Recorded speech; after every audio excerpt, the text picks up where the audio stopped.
നല്ല ചടങ്ങുകൾക്ക് കറപ്പിടാൻ പാടില്ല എന്ന് പലരും വിശ്വസിച്ചിട്ടുണ്ട്. എൻ്റെ അടുത്ത് ഉപദേശിച്ചു.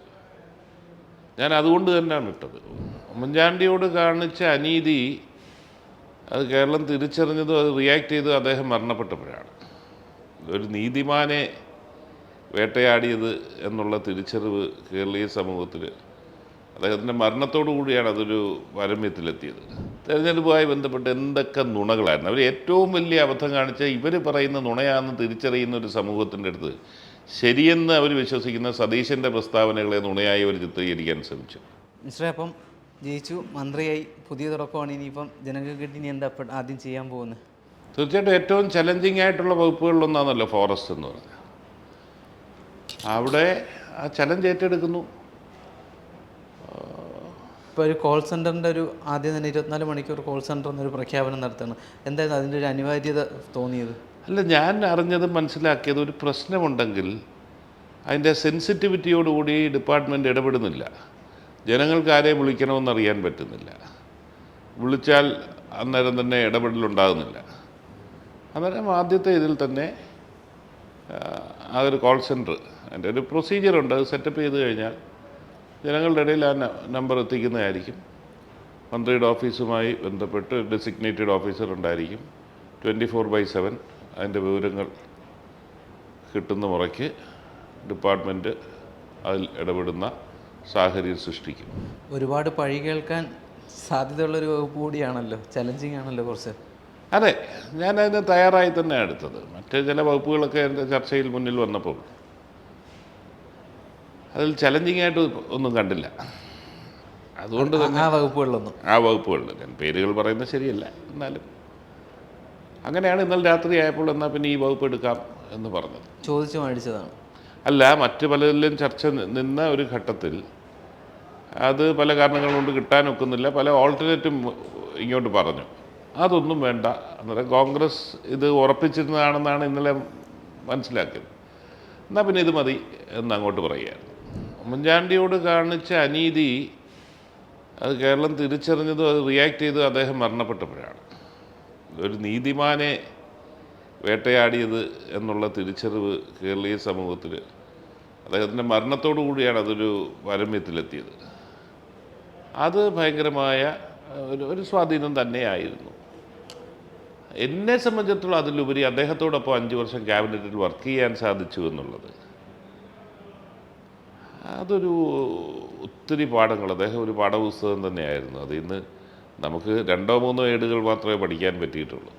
പക്ഷേ അതും ഗുണകരമായി കാണുന്നു. അദ്ദേഹം ഒരു കമ്മിറ്റഡ്, ആ കമ്മിറ്റ്മെൻ്റ് ഒന്നും നമുക്ക് പൊളിറ്റിക്സിൽ ആർക്കും മെയിൻറ്റെയിൻ ചെയ്യാൻ പറ്റില്ല. ആ കമ്മിറ്റ്മെൻറ്റിന് വേണ്ടിയുള്ള സമയം കണ്ടെത്തിയുള്ള ഹാർഡ് വർക്ക്, ഈ കാര്യങ്ങളൊന്നും സാധാരണ ഒരു മനുഷ്യനെ കൊണ്ട് സാധിക്കത്തില്ല. എന്താണെങ്കിലും നമുക്ക് കുറച്ച് കഴിഞ്ഞ് ഉറങ്ങണമെന്നുണ്ട്. എന്തേലും മനസ്സിലുള്ള ഒരു ആനന്ദം നമ്മളെല്ലാവരും ആഗ്രഹിക്കുന്നു. അദ്ദേഹത്തിൻ്റെ ആനന്ദം പാവപ്പെട്ടവനെ സഹായിക്കുക എന്നുള്ളത് മാത്രമായി. ഇന്നത്തെ സത്യപ്രതിജ്ഞയിൽ അങ്ങനെ ഒരു വേറിട്ട വേഷത്തിലായിരുന്നു വന്നത്. എന്തായിരുന്നു അതിനുള്ളൊരു തീരുമാനം? അല്ല, ഞാനൊരു ടിപ്പിക്കൽ ഫ്രെയിമിൽ കാണുന്ന ഒരു പൊളിറ്റിക്കൽ ഇതിലേക്ക് ഒതുങ്ങാൻ ഞാൻ ആഗ്രഹിച്ചിട്ടില്ല. ഞാനെന്താണ് എന്നുള്ളത് ആ നിലയിൽ തുടരണം. എൻ്റെ വീട്ടിലാണെങ്കിൽ എൻ്റെ പിതാവ് ഒരിക്കലും വേഷങ്ങളെക്കുറിച്ചോ ഷർട്ടോ, അമ്മയൊരു ജുബ്ബ എടുത്ത് വെക്കും, ഇടുന്നു, അത് മാത്രമേ പുള്ളി ഒരു ഡോണ്ട് കെയർ ആറ്റിറ്റ്യൂഡ്. ഞാൻ അങ്ങനെയല്ല. ഞാൻ എൻ്റെ വേഷം ഒരു സ്റ്റേറ്റ്മെൻ്റാണ് എന്ന് വിശ്വസിക്കുന്ന ഒരാളാണ്. എന്നെ സംബന്ധിച്ചിടത്തോളം ഒരു സ്റ്റേറ്റ്മെൻറ്റാണ് എൻ്റെ വേഷം എന്നുള്ളത്. എൻ്റെ പിതാവിന് എൻ്റെ ആവശ്യമില്ലായിരുന്നായിരിക്കും. അങ്ങനെയുള്ളത് കൊണ്ട് അതൊരു സോളം ഒക്കേഷനാണ്. അവിടെ അതിൻ്റെ ആ ഒരു വ്യത്യസ്തത ഉണ്ടാകണം എന്ന് ഞാൻ ആഗ്രഹിച്ചു. അതിൽ വേറൊരു കാര്യം കൂടെ, ഈ കറപ്പിടുന്നത്, നല്ല ചടങ്ങുകൾക്ക് കറപ്പിടാൻ പാടില്ല എന്ന് പലരും വിശ്വസിച്ചിട്ടുണ്ട്. എൻ്റെ അടുത്ത് ഉപദേശിച്ചു. ഞാൻ അതുകൊണ്ട് തന്നെയാണ് ഇട്ടത്. നമ്മളെക്കൊണ്ട് ഒരു അന്ധവിശ്വാസമെങ്കിലും മാറ്റാൻ സാധിച്ചാൽ അത്രയും നല്ല അല്ലയോ എന്നും ചിന്തിച്ചു. 2011 വിചാരിച്ചിരുന്നു അന്ന് കറുപ്പിടണമെന്ന് വിചാരിച്ചിട്ട്? അന്ന് അങ്ങനെ ഒരു ഇത് വന്നില്ല. അന്ന് ഞാനൊരു വെള്ള ജുബ്ബ ഇട്ടുകൊണ്ടാണ് പോയത്. പക്ഷേ ചൂട് കാരണം ഇന്ന് കുറേ പ്രയാസപ്പെട്ടല്ലേ? ഞാൻ ശരിക്ക് ബുദ്ധിമുട്ടി, അസഹനീയമായിരുന്നു. എന്നിട്ട് പച്ചയിലോട്ട് മാറി. അല്ല പിന്നെ ഞാൻ പോയി വേറെ ഒരെണ്ണം എടുത്തിട്ടു എന്നുള്ളതാണ്. ഇതൊന്നും ഒരു സെലക്ട് ചെയ്തിട്ടല്ല, അടുത്തവിടെ ഇരുന്ന ഒരെണ്ണം എടുത്തിട്ടു. ഈ വനം വകുപ്പിലേക്ക് വരുമ്പോൾ ജനങ്ങൾ ഒരുപാട് പ്രയാസപ്പെടുന്ന കുറേ പ്രശ്നങ്ങൾ നമ്മൾ കഴിഞ്ഞ 5 കൊല്ലം കണ്ടു. അപ്പം പെട്ടെന്ന് ഒരു ചിന്തകളിൽ വന്ന പ്രശ്നം എന്തായിരിക്കും, എന്താണ് ഒരു മാറ്റം ആദ്യം കൊണ്ടുവരേണ്ടതെന്നൊക്കെ തോന്നിയത്? ഇല്ല, ഞാനിപ്പം വനം ആണെന്ന് അറിഞ്ഞിട്ട് 24 മണിക്കൂറായില്ല. ഇന്നലെ രാത്രി ഒരു 11 മണിയോടുകൂടിയാണ് വനം എന്നുള്ളത് അറിഞ്ഞത്. അതുകൊണ്ട് കൂടുതലായി ചിന്തിക്കാൻ പറ്റിയിട്ടില്ല. പക്ഷേ ഞാൻ എന്നും ഒരു വനത്തെയും വൈൽഡ് ലൈഫിനെ കുറിച്ച് പാഷനറ്റായി കണ്ടിട്ടുള്ള ആളാണ്. എനിക്ക് ഭയങ്കര ഹരം തന്നെയാണ് വൈൽഡ് ലൈഫ്. കാരണം ഞാൻ ആഫ്രിക്കയിലെ പ്രധാനപ്പെട്ട എല്ലാ ഇതും സന്ദർശിച്ചിട്ടുണ്ട്. അതുകൊണ്ട് 4 തവണ ആഫ്രിക്കയിൽ പോയി വനത്തിൽ സമയം ചെലവഴിച്ചു. അതുകൊണ്ട് അതിൻ്റെ അടിസ്ഥാനത്തിൽ എനിക്ക് കുറേ അധികം കാര്യങ്ങൾ ആസ് എ ലേമാൻ എനിക്കറിയാം. ഭരണത്തലവൻ എന്നുള്ള നിലയിലല്ല. അതും ഇതും കൂടെ വെച്ചുകൊണ്ട് നമുക്ക് പരിഹാരം കാണാൻ സാധിക്കും. വളരെ വ്യത്യസ്തമായ മെത്തേഡുകൾ തന്നെ ചെയ്യണം. അതിൽ ഒരു കാര്യം പറയാം, ലോകത്ത് എല്ലായിടത്തും സക്സസ്ഫുൾ മോഡൽസ് അത് പറയുമ്പോൾ മാൻ ആനിമൽ കോൺഫ്ലിക്റ്റ് ഇല്ലാത്ത ലോകത്ത് ഒരു വനമുള്ള രാജ്യവും ഇല്ല. പക്ഷേ അതെങ്ങനെ മിറ്റിഗേറ്റ് ചെയ്യാൻ ലഘൂകരിക്കാമെന്നുള്ളത് മാത്രമേ നമ്മുടെ മുമ്പിലുള്ളൂ. അവിടെ പല മോഡൽസ് ഉണ്ട്. അതൊരു ഫോറസ്റ്റ് ഡിപ്പാർട്ട്മെൻറ്റ് മാത്രം വിചാരിച്ചാൽ പരിഹരിക്കാവുന്നതല്ല. ജനങ്ങളെ കൂടെ വിശ്വാസത്തിലെടുത്ത് അവരുടെ ബോധവൽക്കരണവും അവരുടെ സഹകരണം കൊണ്ട് തന്നെയാണ് അത് സാധ്യമാകുന്നത്. അതായത് ഇത് പരസ്പരം ജനങ്ങളെ ശത്രുതയിൽ കാണുന്നതിന് പകരം പരസ്പരം ഉള്ള വിശ്വാസത്തിൻ്റെ അടിസ്ഥാനത്തിൽ അവർക്ക് ഫോറസ്റ്റ് ഡിപ്പാർട്ട്മെൻറ്റിനെ കുറിച്ച് വിശ്വാസം വേണം. ഫോറസ്റ്റ് ഡിപ്പാർട്ട്മെൻറ്റിന് മലയോര കർഷകരെ അടക്കം പ്ലാന്റേഷൻകാരെ എല്ലാവരെയും വിശ്വാസത്തിലെടുത്തിട്ട് ഉള്ള ഒരു സമീപനമായിരിക്കണം മുന്നോട്ട് പോകേണ്ടത്. 2 തോൽവി 2016 21 അവിടെ നിന്ന് എന്ത് മാറ്റമാണ് വരുത്തിയത് ജനങ്ങളെ ഇഷ്ടപ്പെടുന്ന അല്ലെങ്കിൽ ജനങ്ങൾക്ക് സ്വീകാര്യനായി മാറും വലിയൊരു വിജയത്തിലേക്ക് വരാനായിട്ട്? എനിക്കെന്നും എൻ്റെ പിതാവിൽ നിന്നുള്ള ഇത് വെച്ചിട്ട് എനിക്കൊരു വാത്സല്യവും സ്നേഹവും എല്ലാം അവിടുത്തെ ജനങ്ങൾ നൽകിയിട്ടുള്ളതാണ്. വളരെ വൈകാരികമായ സ്നേഹം തന്നെയായിരുന്നു. അന്നേരം പക്ഷേ നമ്മുടെ കുട്ടികൾ തെറ്റ് ചെയ്താലൊന്ന് ശിക്ഷിക്കുമല്ലോ നന്നാകാൻ വേണ്ടി. ഞാൻ ഈ 2 തെരഞ്ഞെടുപ്പ് പരാജയത്തെ അങ്ങനെയാണ് സമീപിച്ചത്, കണ്ടത്.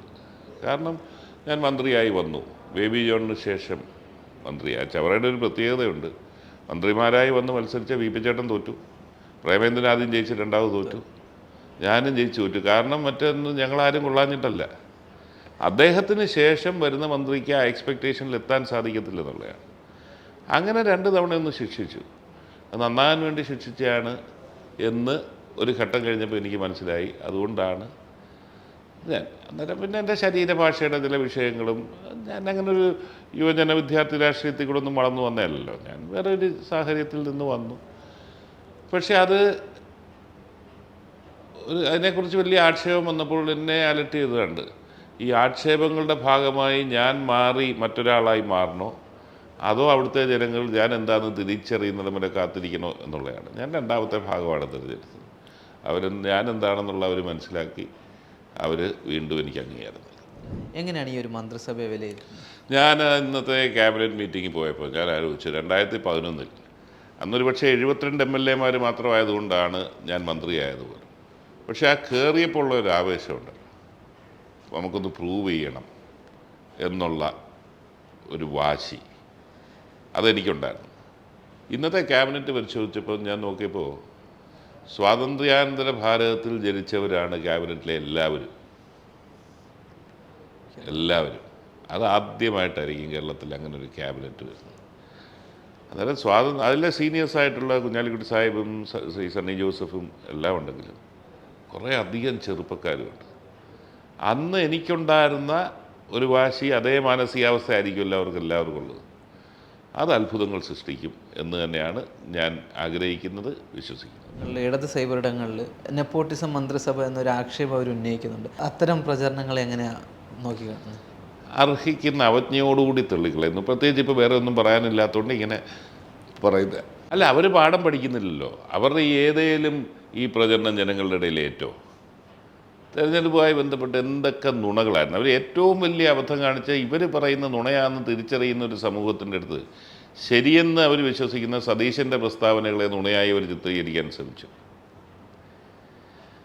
അത് തന്നെ അന്നേരം ജനത്തിനുള്ള അവർക്കൊരു ഇത് മനസ്സിലാക്കാനുള്ള ശേഷിയില്ലേ?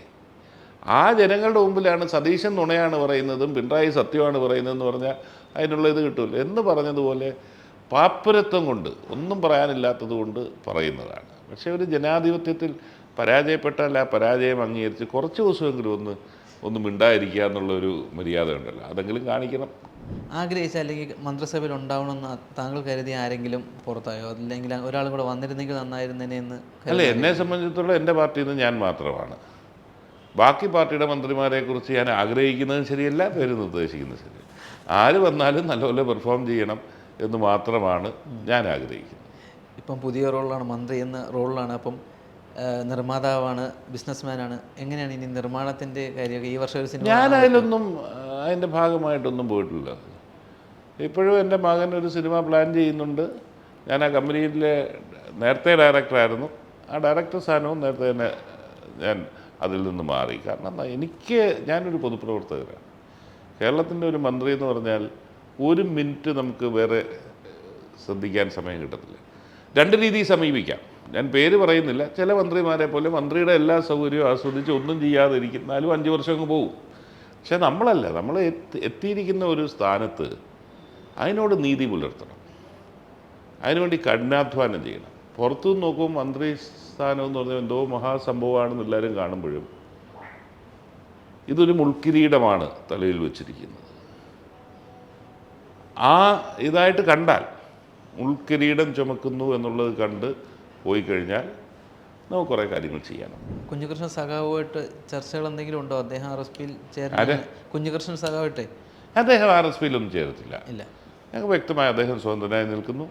അദ്ദേഹം ഒരു ഇടതുപക്ഷ സ്വതന്ത്രൻ, ഇടതുപക്ഷ കമ്മ്യൂണിസ്റ്റ് പാർട്ടിയല്ല, പക്ഷേ കമ്മ്യൂണിസ്റ്റ് ആശയങ്ങളിൽ വിശ്വസിച്ച് നിൽക്കുന്ന നല്ലൊരു സഖാവാണ്. ഒരു ഘട്ടത്തിൽ പോലും RSPയിൽ ചേരണമെന്ന് ഞങ്ങൾ ആവശ്യപ്പെട്ടിട്ടുമില്ല. അങ്ങനെയുള്ള ഒരു നിബന്ധനയില്ല.